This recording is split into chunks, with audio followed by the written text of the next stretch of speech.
ఒక జలయజ్ఞంలో కొత్త ప్రాజెక్టులు కట్టడం కాదు కదా, అసలు ఉన్న ప్రాజెక్టులను కూడా కనీసం మెయింటెనెన్స్, కనీసం రిపేర్స్ కూడా చేయకపోతే ఎన్నో ప్రాజెక్టులలో గేట్లు ఊడి కూడా నదులలో తేలడం మేము చూసాం.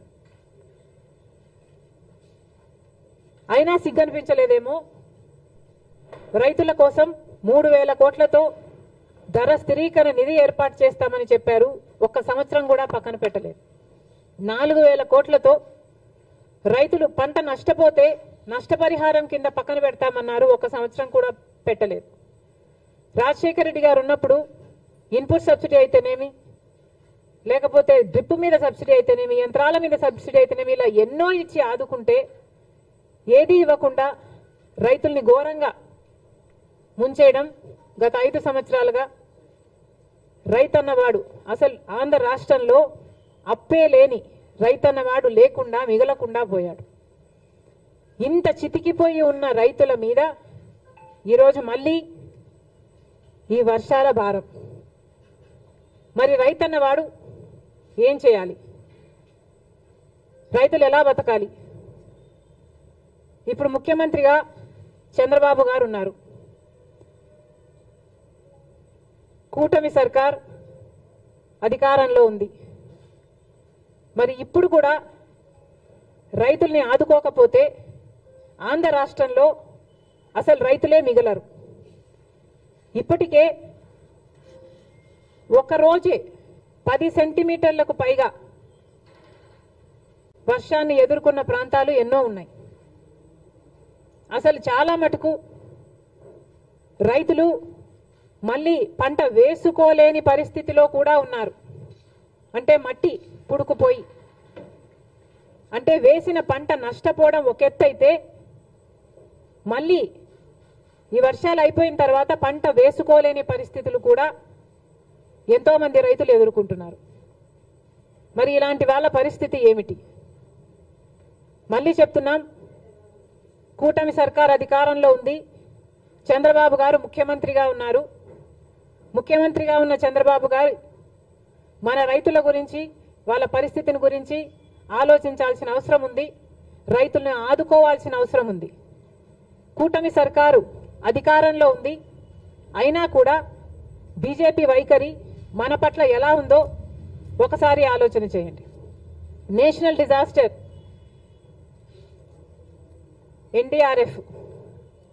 ఎన్డీఆర్ఎఫ్ బలగాలు మన రాష్ట్రాలకి ఎంతమంది వచ్చారు, ఎంతమందిని ఆదుకున్నారు? ఇదే వర్షాలు ఒకవేళ యూపీలోనో గుజరాత్లోనో పడితే అక్కడ ఎంతమంది బలగాలు ఉన్నారు? మన రాష్ట్రం అయితే ఎందుకు ఈ సవతి తల్లి ప్రేమ? ఇంకెన్నాళ్ళు?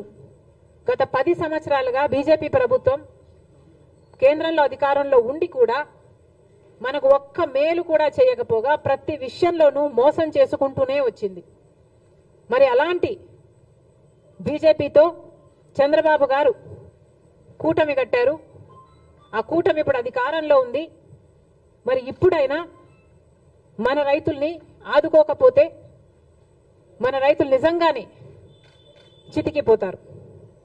దయచేసి చంద్రబాబు గారు దీన్ని ఒక మామూలు వర్షంగానో వర్షాకాలం వర్షంగానో చూడకుండా రాష్ట్ర విపత్తుగా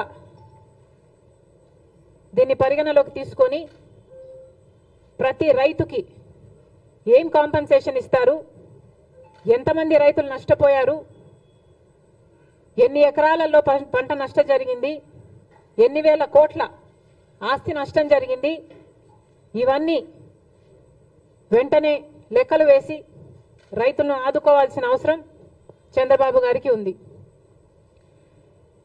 చంద్రబాబు గారు పక్క రాష్ట్రంలో తెలంగాణ రాష్ట్రంలో రైతుల కోసం ఆ ప్రభుత్వం రుణమాఫీ కూడా చేయడానికి సిద్ధపడింది. మాకు చెప్పుకోవడానికి గర్వంగా ఉంది. అవతల తెలంగాణలో రేవంత్ రెడ్డి గారు ముఖ్యమంత్రిగా ఉన్నారు. కాంగ్రెస్ పార్టీ అధికారంలోకి వస్తే కాంగ్రెస్ పార్టీ రైతులకి రుణమాఫీ చేస్తుంది అని రాహుల్ గాంధీ గారు మీటింగ్ పెట్టి మరి ఎన్నికల ముందు చెప్పడం జరిగింది. ఆ వాగ్దానాన్ని ఈరోజు రేవంత్ రెడ్డి గారు నిలబెట్టుకోవడం జరిగింది.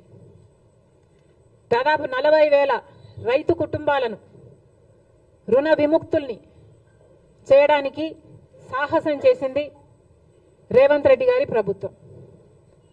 ఒకప్పుడు రాజశేఖర్ రెడ్డి గారు ముఖ్యమంత్రిగా ఉండగా సోనియా గాంధీ గారి నాయకత్వంలో, మన్మోహన్ సింగ్ గారి నాయకత్వంలో దేశం మొత్తం మీద రుణమాఫీ చేసిన ఘనత ఒక్క కాంగ్రెస్ పార్టీది మాత్రమే. మళ్ళీ ఈరోజు రాజశేఖర్ రెడ్డి గారు రుణమాఫీ చేసినట్టుగానే అవతల తెలుగు ప్రజలకు రేవంత్ రెడ్డి గారు మళ్ళీ రుణమాఫీ చేయ తలపెట్టారు. అందుకు మనస్ఫూర్తిగా అభినందిస్తూ ఇక్కడ కూడా ఎందుకు చేయకూడదు అని చంద్రబాబు గారిని ప్రశ్నిస్తున్నాం. డబుల్ ఇంజన్ సర్కార్ అని మీరు అంటున్నారు. మరి కూటమి సర్కారు డబుల్ ఇంజన్ సర్కార్ అయినప్పుడు మన రైతుల్ని మీరు ఆదుకోవడంలో తప్పేముంది? మీ మేనిఫెస్టోలో లేకపోయి ఉండొచ్చు రుణమాఫీ, కానీ మన రైతుల పరిస్థితి ఏమిటో ఒకసారి కళ్ళు తెరిచి చూడాల్సిన అవసరం ఉంది. నిజంగానే మన రైతులు చితికిపోయి ఉన్నారు.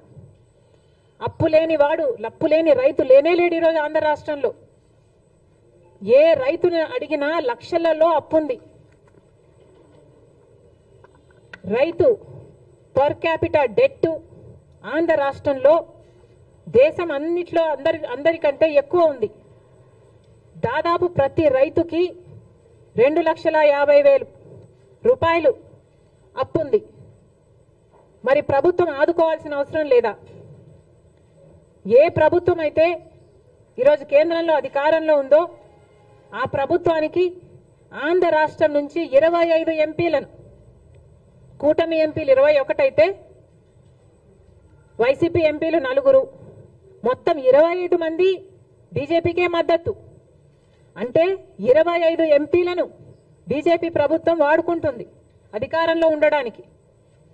కానీ ఒక్కసారి కూడా ఒక్క మేలు కూడా గత 10 సంవత్సరాలలో చేసింది లేదు.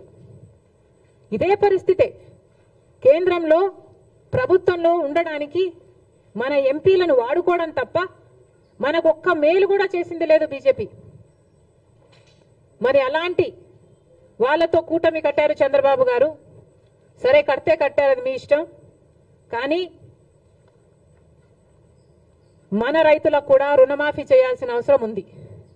మీరు వాళ్ళతో మాట్లాడతారో, బుజ్జకిస్తారో, ఒప్పిస్తారో, కొట్లాడతారో, ఏది చేసైనా సరే మన రైతులకు కూడా రుణమాఫీ చేసేటట్టు చంద్రబాబు గారు ప్రయత్నించాలని కాంగ్రెస్ పార్టీ డిమాండ్ చేస్తుంది.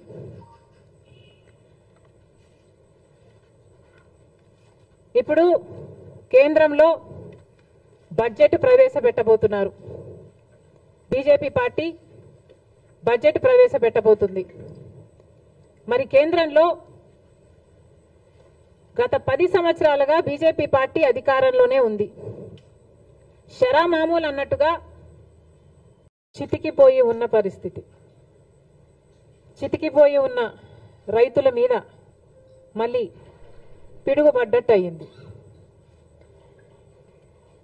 ఆంధ్ర రాష్ట్రంలో రైతులకు విలువ లేదు, పండించిన పంటకి గిట్టుబాటు ధర లేదు. గత 5 సంవత్సరాలుగా రైతులు వైసీపీ సర్కార్లో జగన్మోహన్ రెడ్డి గారు చేసిన నిర్లక్ష్యంలో ఎంత